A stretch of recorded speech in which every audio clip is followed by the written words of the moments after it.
Consistent রিভিশনে থাকতে হবে, মুরাজা করতে হবে এই কোরআনকে হেফজ করে ফেলা এটা সহজ, কিন্তু এটাকে টিকিয়ে রাখা বড্ড কঠিন। যারা তোমরা হেফজ কমপ্লিট করেছো, হাফাজাতুল কোরআন, তোমাদেরকে উদ্দেশ্য করে আল্লাহ রাসূল সাল্লাল্লাহু আলাইহি ওয়া আলিহি ওয়াসাল্লাম বলেন যে তাআহাদুল কোরআন, তোমরা ডেইলি বেসিসে কোরআনকে কি করো? রিভাইজ করো, রিভিশন দাও, মুরাজা করো, এটাকে সম্মান করো। কেননা পোষ মানানো হয়নি। এরকম কোন বন্য উট যদি এটা রশি ছেড়ে দেওয়া হয়, এটা যেমনি ছুটে পালায়, দৌড়ে পালায়, এটারে ফিরে আনা যেমনি কঠিন, কোরআন হেফজ করার পরে, মুখস্থ করার পরে কেউ যদি ভুলে যায়, ওইটারে আবার রিভাইভ করা তার চেয়েও বেশি কঠিন। এবং আল্লাহ রাসূল সাল্লাল্লাহু আলাইহি ওয়া আলিহি ওয়াসাল্লাম তিনিও যাতে ভুলে না যান, বারবার কোরআন পড়তেন, বারবার রিভাইজ করতেন। রাসূল সাল্লাল্লাহু আলাইহি ওয়াসাল্লামের কষ্ট হয়ে যেত, ফলে আল্লাহ তাআলা বলেছেন, নবী আপনি তাড়াহুড়ো করে এত কষ্ট, এত প্রেসার আপনার উপর নেওয়ার দরকার নেই, আমি আপনাকে পড়িয়ে দেব। জিবরিল যখন পড়ে শুধু ফলো করেন, সেটা একবার পড়ে নিন, মুখস্থ আমি আল্লাহ করে দেব। এরপরে আল্লাহ রাসূল সাল্লাল্লাহু আলাইহি ওয়া আলিহি ওয়াসাল্লাম রেগুলার বেসিসে কোরআন পড়তেন, সাহাবাদেরকে কোরআন শোনাতেন, আবার সাহাবাদের কাছ থেকে কোরআন শুনতেন। এবং সারা বছর কোরআনের যতটুকু নাজিল হতো,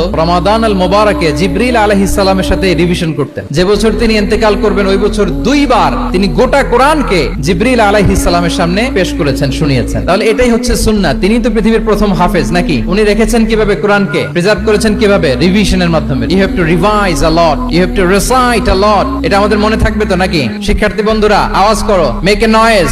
মনে থাকবে ইনশাআল্লাহ বিইذنিল্লাহ।